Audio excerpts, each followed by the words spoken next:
ದಯಾಮಯನೇ ನಾರಾಯಣನೇ ಕರುಣೆಯಾಗೋ ಕರಿವರದನಯನೇ ಕೊರೆಯೋ ದಯಾಮಯನೇ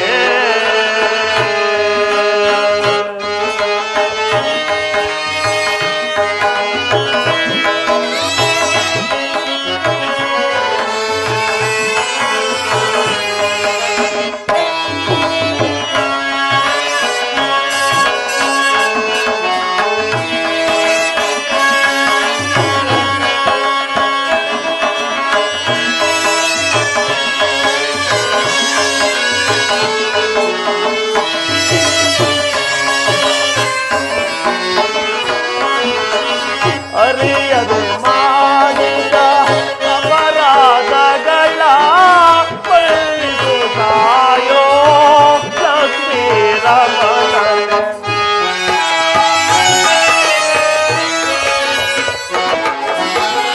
ಅರಿಯದೆ ಮಾಡಿದ ಅಪರಾಧಗಳ ಮನ್ನಿಸುತ್ತಾಯೋ ಲಕ್ಷ್ಮೀರಮಣನೆ ನಾನಿನ್ನ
ಪರಮಾತ್ಮ, ನನ್ನ ಪತಿಯು ಮಾಡಿದ ಶನಿದೇವರ ನಿಂದನೆಯನ್ನು ಮನ್ನಿಸಿ ನಮ್ಮನ್ನು ಉದ್ಧರಿಸಬೇಕೆಂದು ಬೇಡಿಕೊಳ್ಳುವೆ.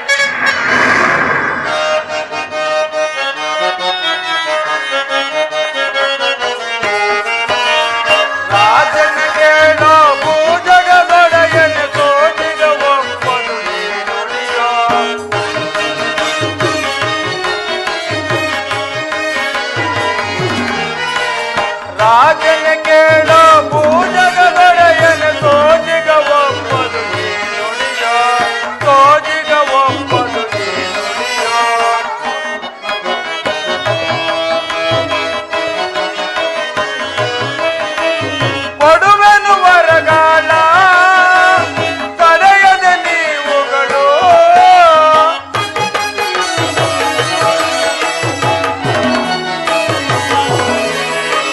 ಕೊಡುವೆನು ವರಗಾಲ ತಡೆಯದ ನೀವುಗಳು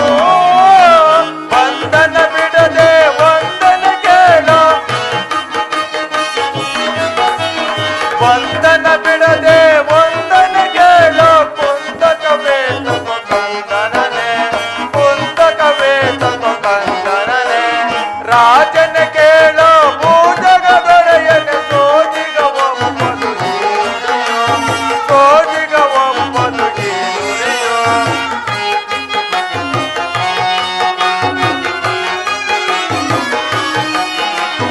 ಇಂದಿನ ಕರ್ಮಗಳ ನೀನು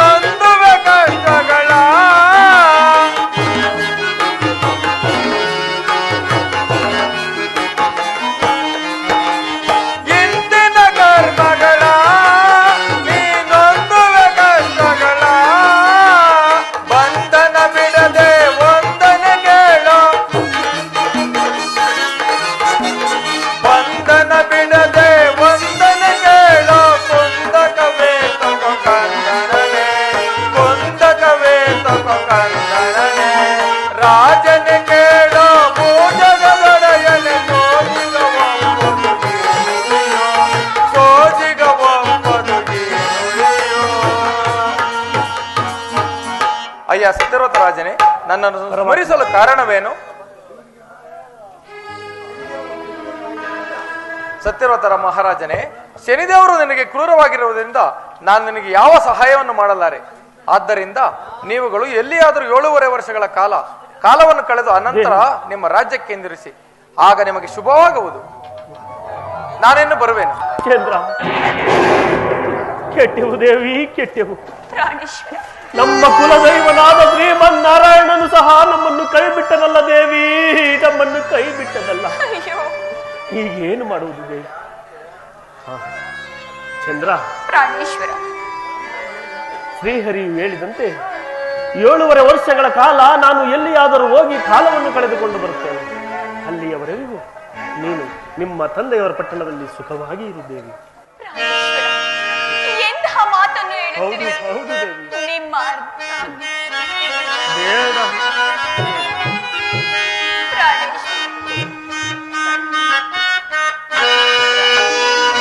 ಬೇಡ ಚಂದ್ರ, ನನ್ನ ಮಾತನ್ನು ಕೇಳಿದೆ.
ಎಂತಹ ಮಾತುಗಳನ್ನು ಹೇಳುತ್ತಿರುವಿರಿ?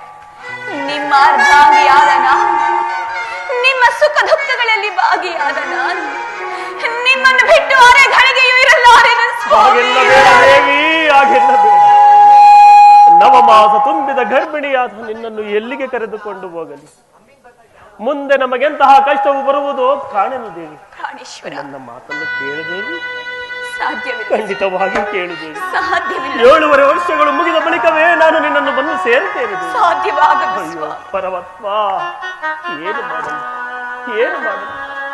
ನಾನು ಎಷ್ಟು ವಿಧವಾಗಿ ಹೇಳಿದರೂ ನನ್ನ ಚಂದ್ರಾಸೆಯು ನನ್ನ ಮಾತನ್ನು ಕೇಳುತ್ತಿಲ್ಲವಲ್ಲ.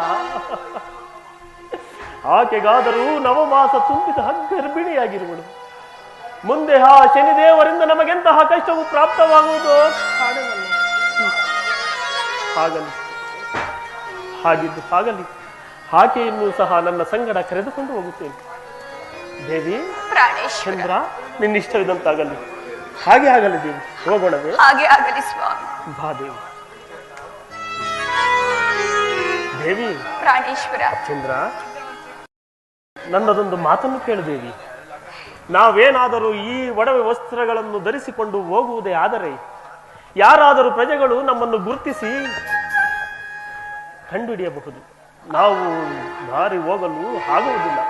ಆದುದರಿಂದ ಜಾಗ್ರತೆಯಾಗಿ ಈ ನಿನ್ನ ಒಡವೆ ಆಭರಣಗಳನ್ನು ಬಿಚ್ಚಿ ನಮ್ಮ ಪ್ರಯಾಣಕ್ಕೆ ಬೇಕಾಗುವಷ್ಟು ಒಡವೆ ಸಾಮಗ್ರಿಗಳ ಗಂಟುಗಳನ್ನು ಸಿದ್ಧಪಡಿಸಿಕೊಳ್ಳೇವಿ. ನಾನು ಈಗಲೇ ಕುದುರೆ ಲಾಯಕ್ಕೆ ಹೋಗಿ ನಮ್ಮ ಪ್ರಯಾಣಕ್ಕೆ ಯೋಗ್ಯವಾದ ಕುದುರೆಯನ್ನು ಹಿಡಿದು ತರುತ್ತೇನೆ. ಹಾಗೆ ಆಗಲಿ. ಜಾಗ್ರತೆಯಾಗಿ ಒಡವೆ ಗಂಟುಗಳನ್ನು ಸಿದ್ಧಪಡಿಸಿಕೊಳ್ಳೇವಿ. ಹಾಗೆ ಆಗಲಿ.